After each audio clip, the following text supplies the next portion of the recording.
Snaking its way through the countryside of Southern Virginia, this beautiful 3.2-mile strip of asphalt has been around since 1957. But now, for the second time in 3 years, the Virginia International Raceway is home to the SCCA National Championship Runoffs.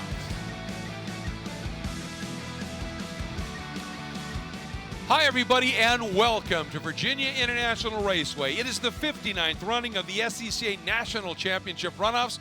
Our broadcast today of the Run for the Gold in Formula Atlantic is being presented to you by Mazda. I'm Greg Creamer, joined by Larry McLeod, and of course Hayward Wagner will be down in pit lane covering all the action for us down there. And you take a look at this track, it's about as dry as it's been here since the end of qualifying. We had the remnants of Hurricane Ian blow through yesterday. It was just something else, but we're getting a little bit back to normal. It's chilly, but there's not much of a breeze. Track's pretty dry. And for me, I'm about to undergo the racing version of culture shock because the previous race I called was B-Spec. Now we're calling Formula Atlantic. Holy cow. Is this going to be fast? A little bit of a speed differential between a giant field of grocery getters to now some of the fastest things you will see in an SCCA race.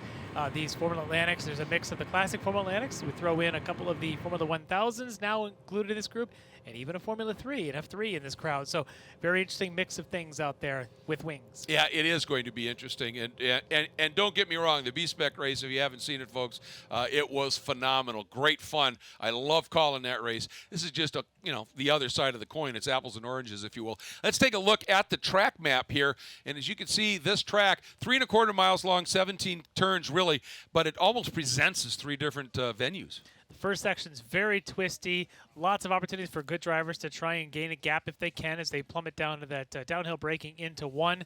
The signature there, of course, the NASCAR 3 and the left hook at 4. And then they come into the snake, which is pretty much going to be flat, even in an Atlantic car, once you point and shoot and get it going straight onto the bridge, and then they start climbing the upper S's. That's going to be fun to watch these cars, the amount of speed that they will carry through those S's and get themselves to kind of the top of the crest there as they head to the South Bend, turn 10. It'll be fast in an Atlantic car.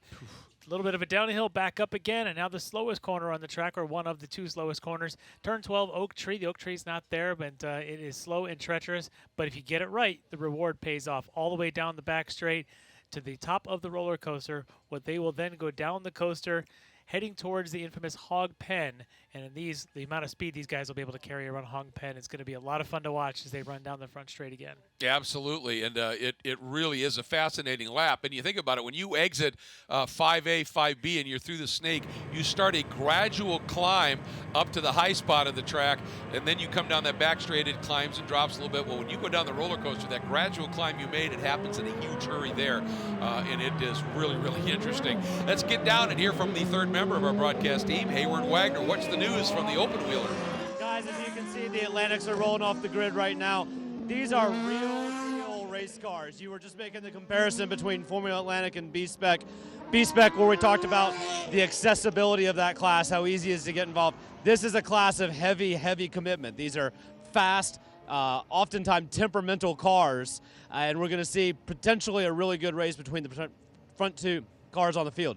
To put this in perspective, Greg, you just talked about the culture shock between B-Spec and Formula Atlantic. 40 seconds a lap on a 3-mile course. That's the difference between the fastest class here at the runoffs and B-Spec. Absolutely, and that's a great perspective, the way to look at it. What that is, these are powerful, but they're not massively more powerful, like 10 times more powerful than a B-Spec car, but it's significant power combined with massive aerodynamics and aero grip on these cars, and that's the thing. Now, there's a question I want to ask you about here. The Atlantic cars are full tunnel cars. How about the F3 car? The F1000 cars aren't tunnel, that's just more diffuser and wing, right? Yeah, the F3 cars, of course, the motors there, the big thing. They're running those Hayabusas, or in the case of one of them, actually a BMW bike motor, but they are 1,000cc bike motors. The F3 car is that standard F3, sort of the ladder of open wheel racing in North America. The F3 car, that'll be the Austin Hill, currently starting 4th. A very different car, does not have the same amount of downforce as the others will have, but he does have a very high trap speed. So take a look at that. You can see the size of that car compared to the F1000s or the Formula B or the other cars there in front of him. Just a massive amount of difference in scale of that car. And also tires. You take a look at the real Formula Atlantics. They have such big tires on the car. Let's take you through the starting lineup. Unfortunately, we just got word that Theodoro Zorbas, the number 96 Atlantic Creation Swift, not going to be able to take the grid. So starting in the 6th spot, the 33 will be Rod Rice out of Austin, Texas, San Francisco region. In the store F1000 Honda-powered F1000 car. Starting in the 5th spot, the 09 J.R. Smart out of Madison, Wisconsin. Runs out of Milwaukee region. He was 5th last year at Indy in this class. In the Smart Motors Hurricane Hannah Swift 014A Mazda. Starting in the 4th spot, the number 8 Austin Hill out of Frankfort, Ohio Valley region.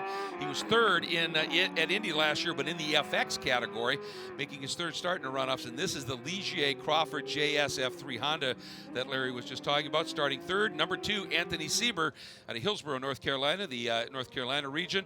He was the gold medalist here at VIR in 2019, but in Formula Mazda, so this is something new for him. The RSC Motors Bob Willis Dental store Formula 1000 car with a VW power plant. Then we move to the front row. Outside, the number 77 of Alex Mayer out of Harleysville, Pennsylvania, running for the Philadelphia region. He was the gold medalist in F1000 at Indy in 2017, making his 8th start in the Ford-powered JDR F1000. When he won that championship, he had Suzuki power. And now you take a look at the pole sitter. That is Chip Romer out of Lake Havasu City, Arizona. His first pole, and he's in the Michelob Ultra Swift 016A Mazda, and this is his 6th start. He was 2nd here at VIR in 19, but in the P1 class, the prototype 1 class. He's run P1 for a very long time. First full season here, running the Swift in the Atlantic, but those are ginormous tires to get heat into those things. Those F1000s both next to him and behind him, much smaller tires should heat up faster. So to keep your eyes on Mayer on the outside and Seaber on the inside of row 2. And the nice thing is we're watching for that green flag to fly. Late start, we're green, here we go. And Romer, a good start, but Alex Mayer, he really timed it to perfection, and he might have a little bit of a nose ahead or more. Turns into turn 1, and Alex Mayer from the outside in the F1000 car moves into the early lead as Romer working the outside line. Was that a little bit of smoke I was seeing? Rod Rice, I think, yeah. the number 33. And one of the ways you'll be able to tell when the tires are kind of up to heat is the stickers on the F3 car will be gone. Yeah, Austin Hill.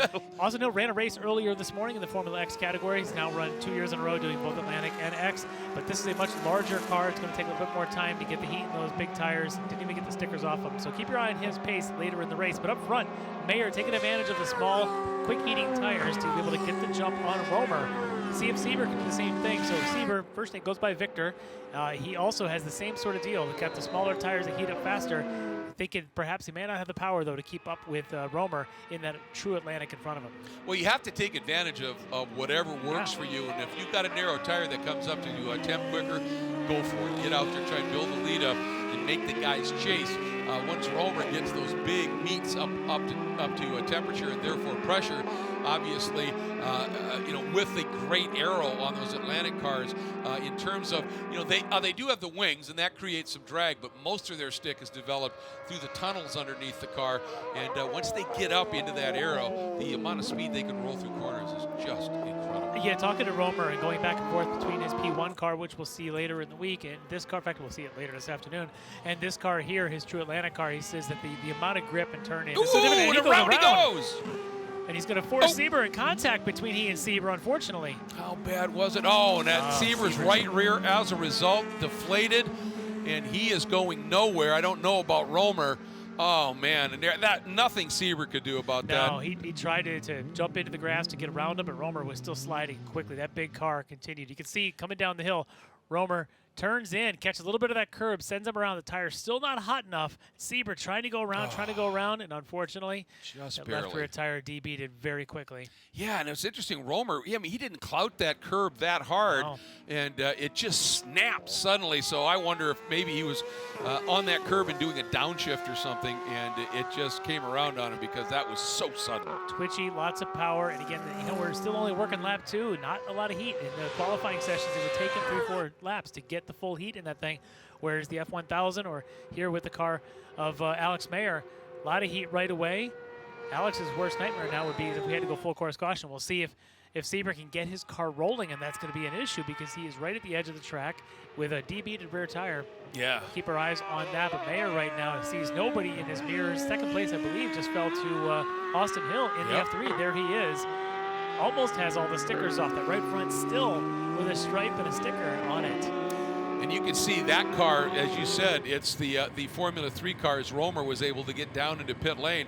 But that Formula 3 car, a FIA homologated car, so it's got the there we go. halo. And here we go, full course caution, because it was going to be very, very difficult for Victor Seaber to be able to get that car moved.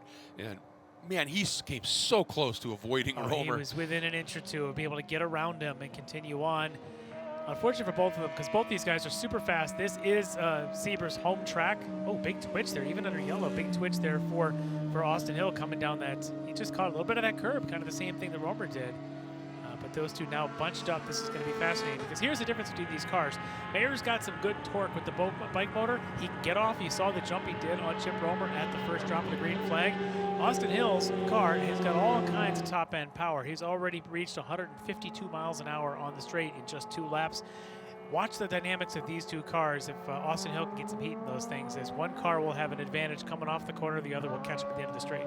This is going to be a fascinating study here as we've got a Formula 5000, a Formula 3, a Formula 5000, and a True Atlantic all in the mix here. It's going to be interesting to see when we come back, but right now, since we're under a full course caution, we're going to take a moment and say a big thank you to a number of the wonderful partners that allow these broadcasts to happen.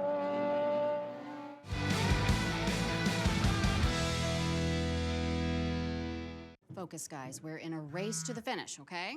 Here's where the rubber meets the road. These initiatives move the needle, like, at all? Well, let's shift gears a minute.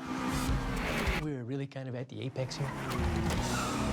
We need to put the pedal to the metal. We need to nail those hairpin turns, cross that finish line, and take that checkered flag. Woo! Hit the track with the world's largest motorsports calendar, track day insurance, and more. Haggerty. Let's drive together.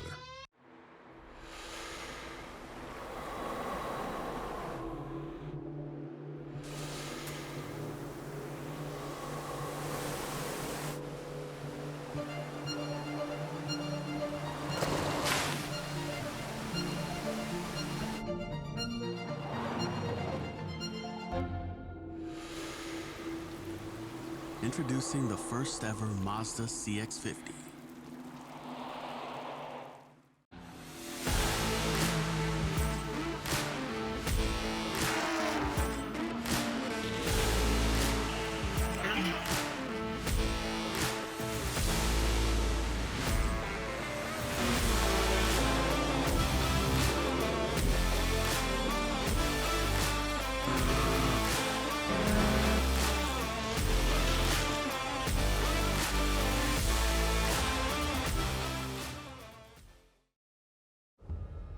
Why race?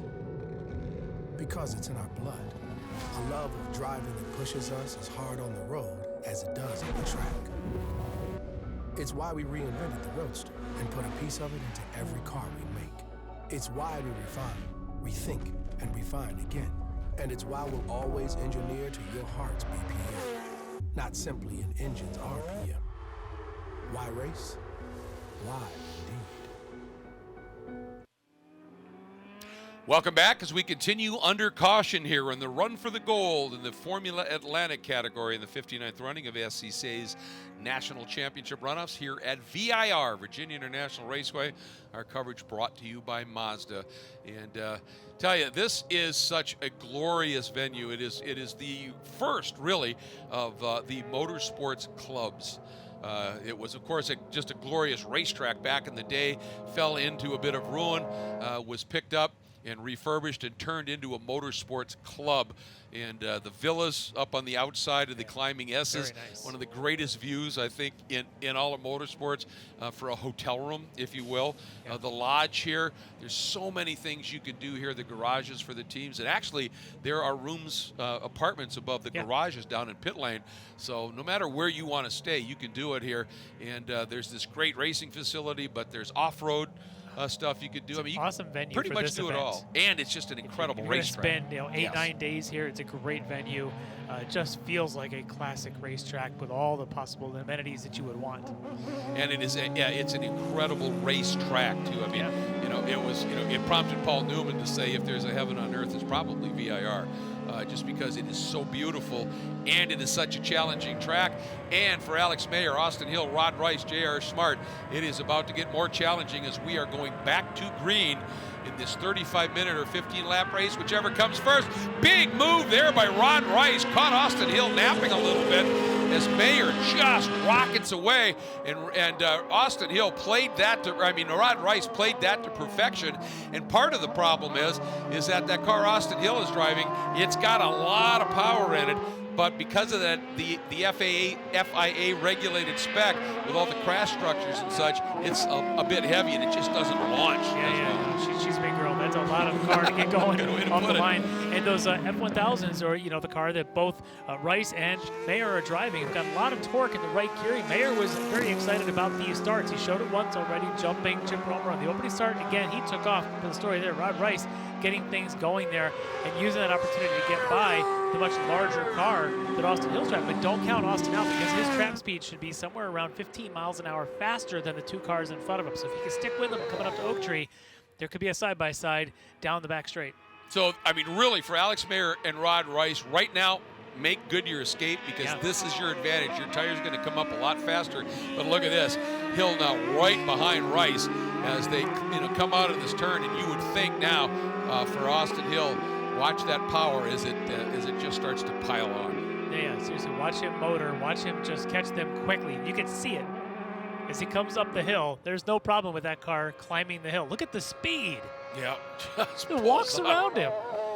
Just skates on through. Now back into the second spot in that Ligier Crawford Formula 3 machine, down through the roller coaster. And you can see once he gets into that twisty bits, Rod Rice is right there. Because, Rice might have skinnier tires and not quite the power, but it's a lot more agile because it's so much lighter at this stage. And we'll see what they're able to do. Now the question is can Alex Mayer continue to hang on to this sizable lead he made up here? Let's see what is it officially as they come through. Right now, it's 2 seconds in that one lap. That's not going to last. That will not at all. You just keep watching those guys continue to go faster and faster for Mayer. He's very comfortable around here. He's very comfortable in that car. He's been running F1000s for years. In fact, he was our Formula B national champion in Indianapolis back in 17 in, I believe it was this exact same car. He runs it every year. In fact, last year he qualified inside of row 2 in the Formula E race, got tied up on one of the opening laps, did not finish that race. He was looking for a good result here to show that car can compete here with the Atlantics, and right now he's showing exactly that. Oh, and then look at just watching the much smaller car of Rod Rice in his F1000 with Honda power, trying to keep up with Austin Hill and his Honda Ligier. And, Rice has got to be driving the wheels off this thing. And those Formula 1000 cars, they're wickedly quick. But the one thing that they always look when you compare them to an Atlantic car with all that tunnel downforce or the other cars, they look darty. Yeah. But that's just how you drive them. They do. They look a little bit twitchy out there, but they're so light, so nimble. You can even watch his hands going through Oak Tree Bend. So he's just kind of a little bit of inputs, just kind of hanging on and trying to get the power down coming out. And the one upside maybe to racing here with this heavy cloud cover, as we said, wind's gone, rain's gone, but it's heavy cloud cover, so it's dark. You see the ride height on these cars, and you see sparks flying and everything happening here, little puffs of smoke, and it's not from the engine, it's just the planks underneath the car rubbing away and the like. They run these things so screwed down to the ground. Well, I tried talking to a few of these guys before they went out to see if anybody had kind of like an intermediate cold setup, to see, oh, look at that twitch and slide for Rice coming down the roller coaster toward Hog Pen. But I was asking if they had any sort of a wet, cold temp sort of setup. And some of them really basically have a dry or a wet. They could try things in between. Ends up being a giant compromise. So I suspect right now they're all basically on their full dry setup despite these temperatures now just in the 50s still. Just a super cold day with a track that has got no rubber laid down, having just come back from being wet for a day and a half. So really it's almost like running a practice session on Monday. Just kind of a green, completely neutral track for them to try and lay some rubber down. Well, I mean, basically, in the afternoon yesterday, this track didn't just get wet; it got power washed. Literally power washed. And it was that heavy a wind here. It was unbelievable. We scrubbed with laundry detergent. Yeah. With that, exactly, with that oil thing.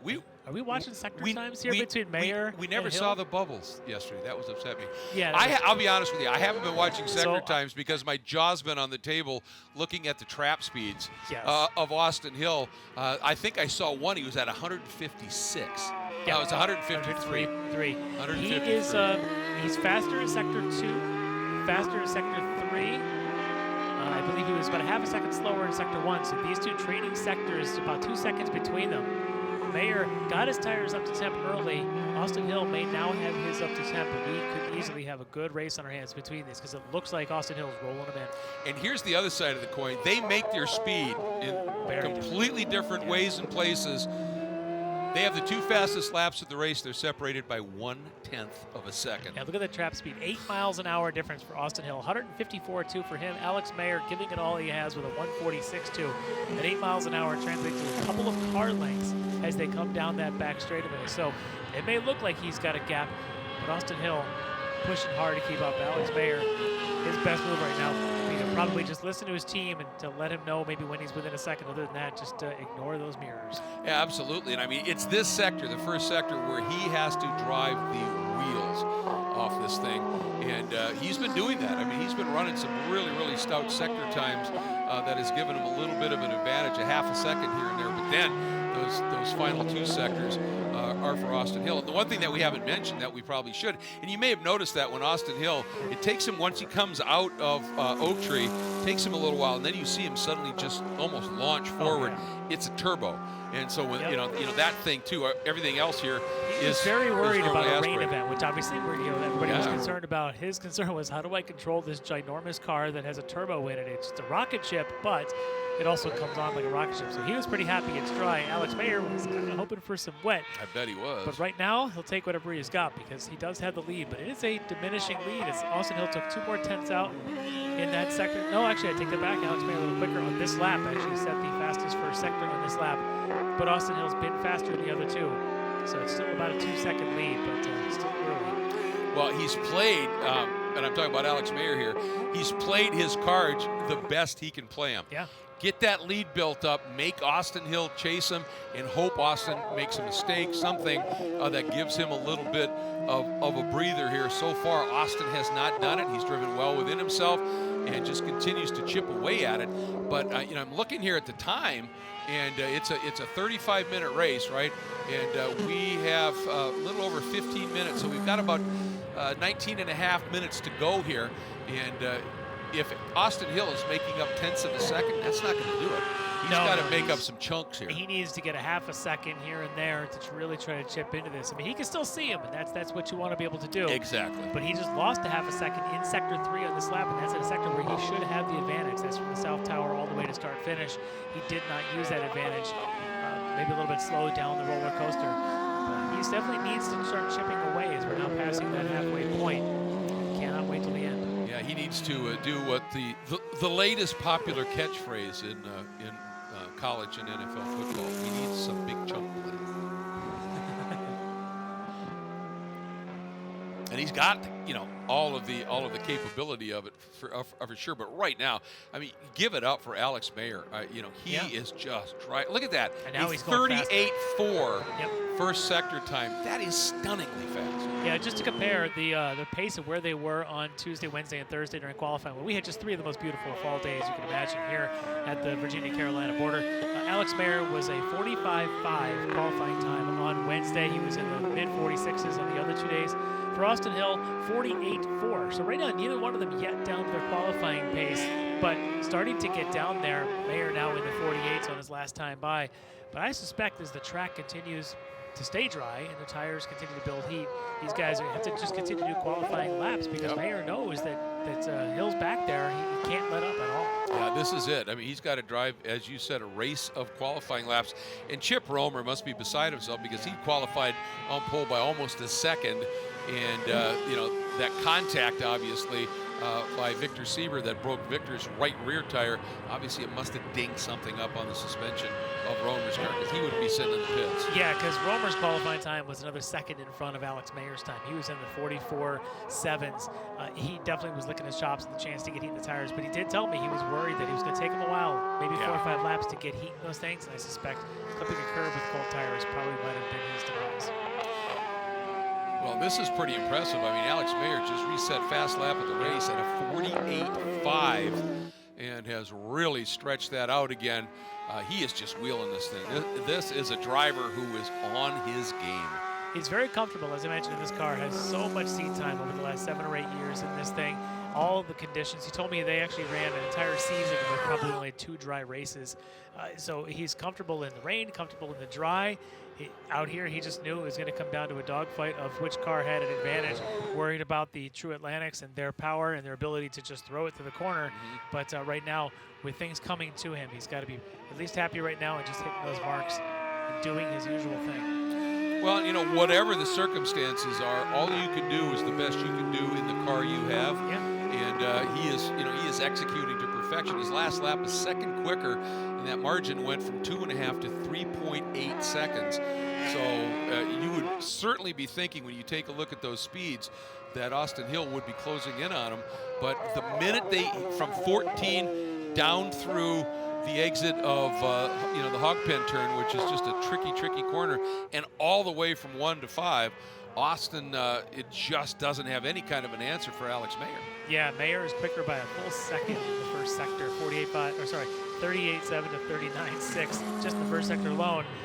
Austin gets a couple tenths back in the second sector, because you get the short chute there under the bridge and up the climbing S's. And then sector 3, I think they've been pretty evenly matched between the two. But right now, it's all this first sector as they're coming into right now between them that is the difference between Austin and Alex. Yep, and that time through, another half a second quicker is Alex Mayer. I mean, he is putting on a stunning drive right now. Yeah. And again, we've talked about it. Austin Hill, that car, it has a lot of power. It has a lot more mechanical grip with those tires, but it's heavy. And it's bigger. It doesn't transition as well in the really tight, twisty stuff. So, it's not like he, by design was just going to blow by everybody and disappear. He's doing everything he can in this car as well. And he's got a lot of seat time this year in that car. So he runs this FRP Form Atlantic Series, and he's actually, I believe, has the championship clinched already with another round still to go. Okay. He's been fast all season long in that thing. Very good young driver. He's only 15 years old. Was 14 last year at the runoffs at Indy when he ran his Formula 2000 car in the FX category. He ran, of course, the same car earlier in a race this weekend. So he's starting to really build some seat time in these things, and he's becoming a fast driver at a young age very, very quickly, and showing that this car can compete here with the Atlantics. Maybe could even use a little bit more downforce if he could get it, but showing that the car's got some pace. Yeah, so it remains Mayer, Hill, and Rice in the medal positions. J.R. Smart, the only other car on the track right now, sits in the 4th spot. That's a True Atlantic car. It's a Swift 014A. I'm a little surprised he's not a little bit closer to the group here, but still out there and running at this stage. But taking a look here, Alex Mayer just went through the speed trap at 146.5.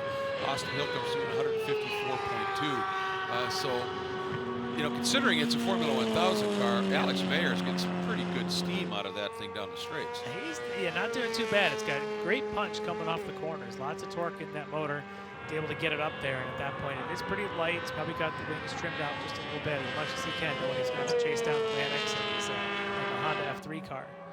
But he's definitely pedaling his best he can. That right there is the 33, good car number of Rod Rice. That's my number. But I figured. Yeah, I kind of gave it away. And he's running in the infamous position that I've got the reason I do have my car number is because I finished 3rd just a few too many times. Rod Rice has that covered, so good job, Rod. But he's pedaling around there pretty quick. It's got a great tune to it. I believe that is a Honda 1000. So we had a couple of different motors. I believe Mayer's, it says on the entry sheet, it's a Ford. I do believe it might be the 1000 Hayabusa that he has in there. This is, I believe, the Honda. And actually the one that Victor Seaber was driving was a BMW 1000. That he was getting excited to come out here. Had another motor that he had said that they had built. It was a real strong motor. Blew that one up about 2 weeks ago. So he was going to come out here with a stock motor, at least try to give it a run. But pretty neat to see varying power plants within the Atlantic class. And one of the interesting things I've been noting here is, Alex Mayer, it's a Formula 1000 car, right? And again, puts up that 146 and a half.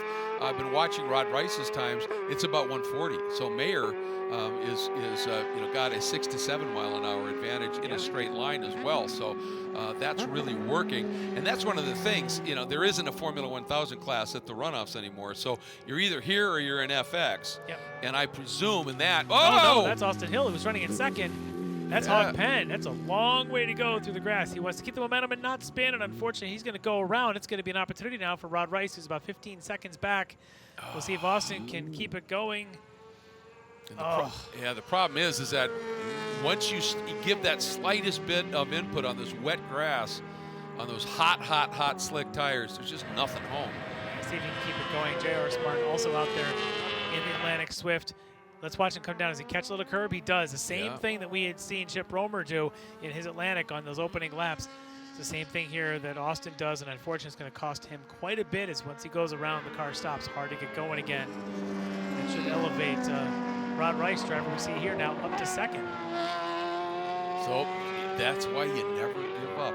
Just keep going here because you don't know what's going to happen. Nice to see Austin Hill able to get back and going again. He's right in front of JR, That's a true Atlanta car now behind him. So he's going to match him.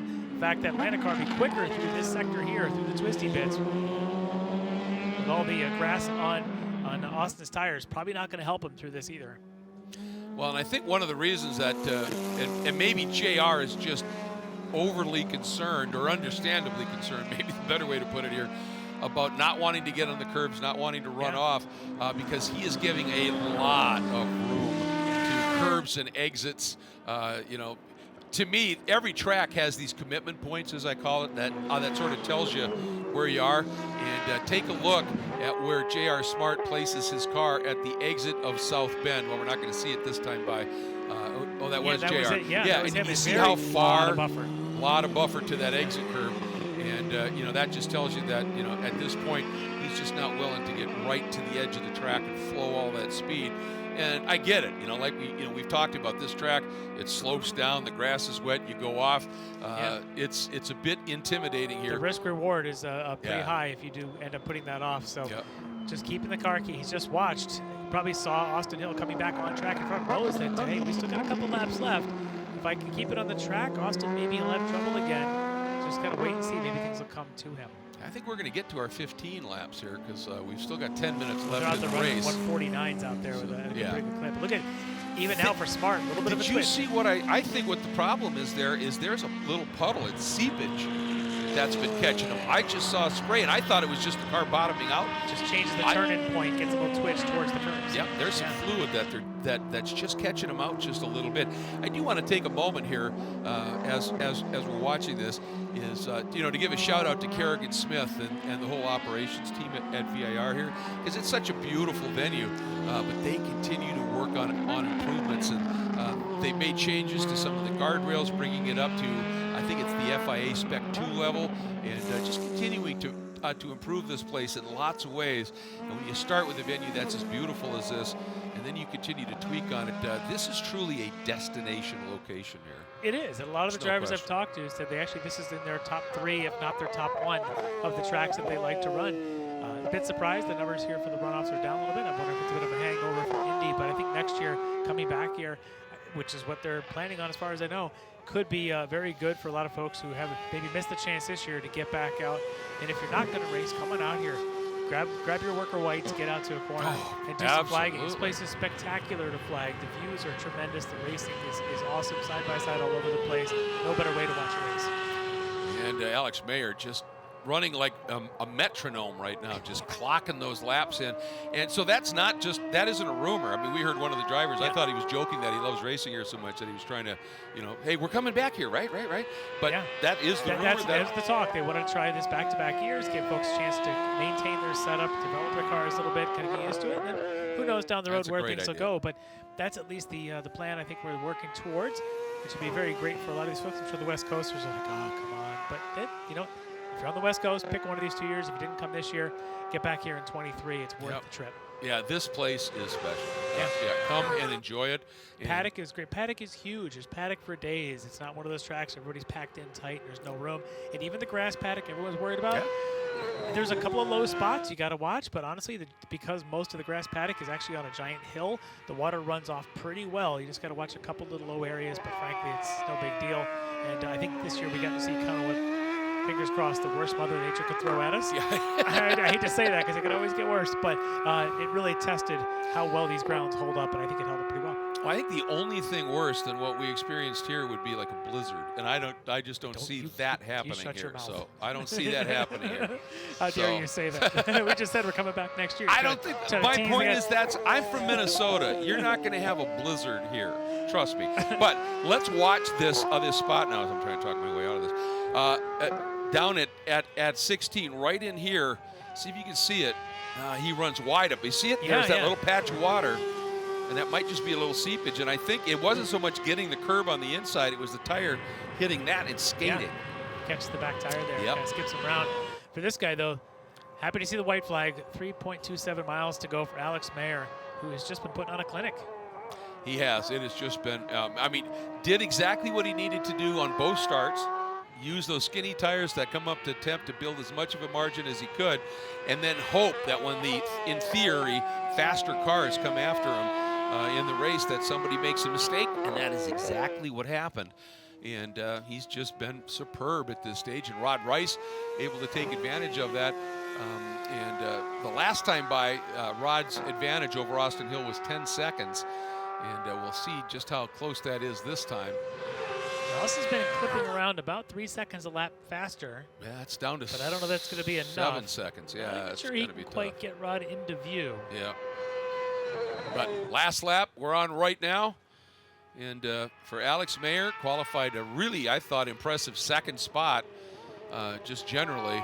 But now to have this play out and be able to maybe bring this home in his JDR Ford. He's run a Ford, but as you said, the Hayabusa Suzuki. I could be wrong on that. I thought when he had mentioned to me that it was, but either way, he's just fast, regardless of what he's driving. Yeah. He'll get another shot at it. He's running another class later in this week. And if you want to watch the GT3 race, he'll be the one running a TCR car in GT3. So keep your eyes I was wondering about that. I saw that on the entry Alex list. Mayer, so that'll be another bit of a knife in a gunfight, but the right conditions come to him. Could be his day. But right now, this is his day. He's got a couple of corners here to navigate. He's been just driving so well. Fantastic drive for Alex. It is, and it's really easy when you have major, huge margins like this to be able to lose that focus for a minute.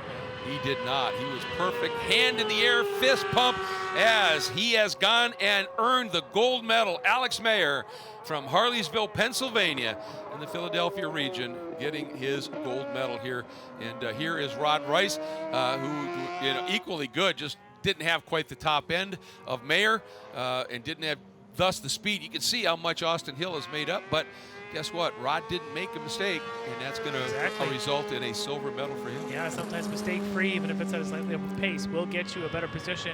And if Rod Rice is able to do just that, he's going to be a happy man there. And I'm sure Austin Hill is going to be very frustrated. But the thing of it is, like you said, he's a very young guy. Yep. These are the things that make you down the road a better racer. Yep, as J.R. Smart comes by as well. Yeah. And for Austin, he'll look back and go home with 2 bronze medals here at this runoffs. Not a bad weekend. Not too shabby at all. And, this race for him was a little bit of a character builder, but it's from that character that you learn how to overcome those little bits of adversity. And clearly he's got speed. There's no question about it, particularly for his age. So not too bad at all. And for Alex Mayer, he's going to relish this one. He was actually, Austin Hill was actually second to get the silver medal in the FX race. So yeah, he's got a silver and a bronze. It's a pretty good weekend. Not too bad at all, exactly. As you see the provisional results, and obviously unfortunate for Chip Romer. I really think that left rear tire caught that little bit of that water patch, and that little bit of.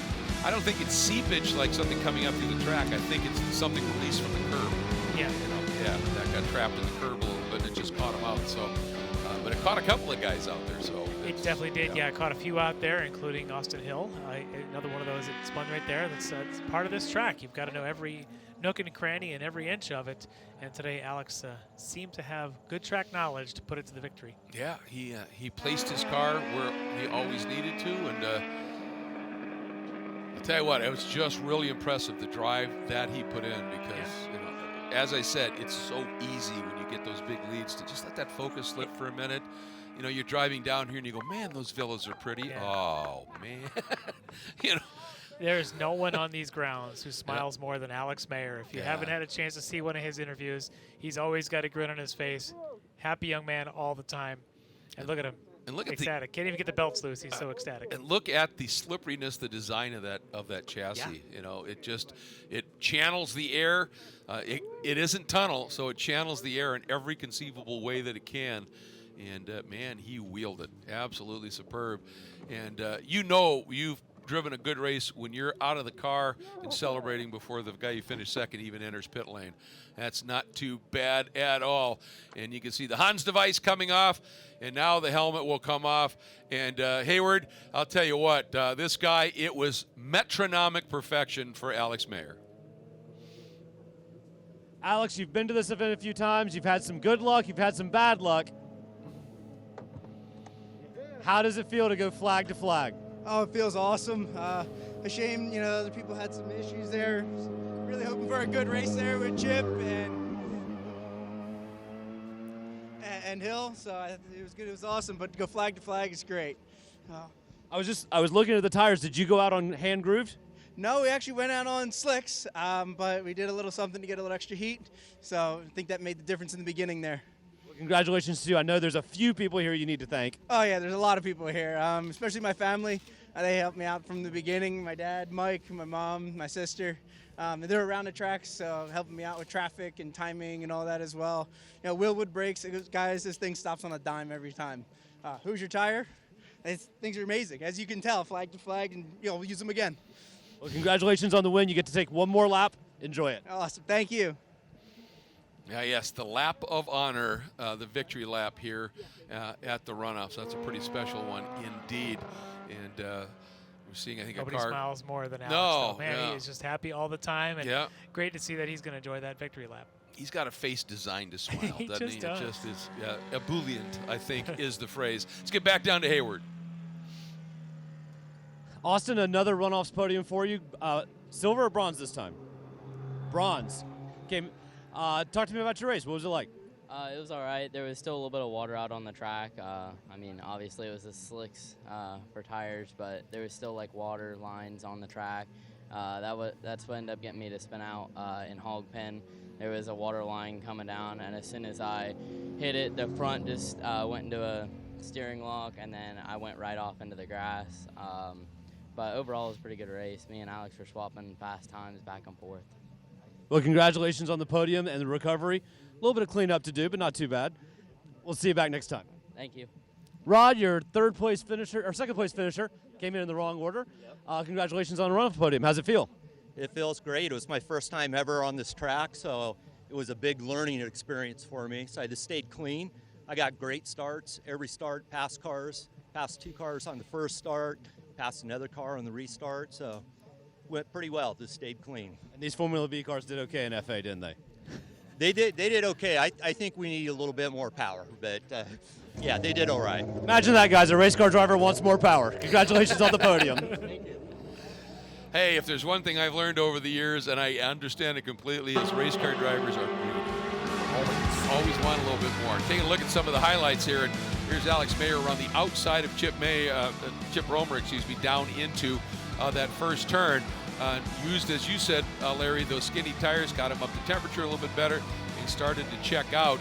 And then you can see Romer starting to close it back up again, and bringing Victor Seaber right with him here, and then this moment. Oh, yeah, he just catches, like you said, that little bit of stream that Austin Hill was just talking about, sends the car out. Austin now hits the same little patch. Austin able to recover to go home with the bronze, but unfortunately for Romer, not so much. But this guy had it all in his way today. Oh, man, he just clicked him off. It was absolutely impressive. And there he is, enjoying that lap of honor with the checkered flag, signifying he's a gold medalist at SCCA's National Championship Runoffs. And that's going to wrap up our coverage of our run to the gold in Formula Atlantic here in the 59th running of the SCCA National Championship Runoffs. At VIR, coming up next is going to be H Production and their race to the gold. Congratulations once again to our national champion, Alex Mayer, to second place, Rod Rice with the silver medal, and our bronze medalist, Austin Hill. I'm Greg Creamer, joined by Larry McLeod, and of course a big thank you as well to Hayward Wagner down in the pits covering all of the action there. Thank you so much for joining us. We look forward to having you back with us as lots more racing yet to go here at the Runoffs. See you next time, folks.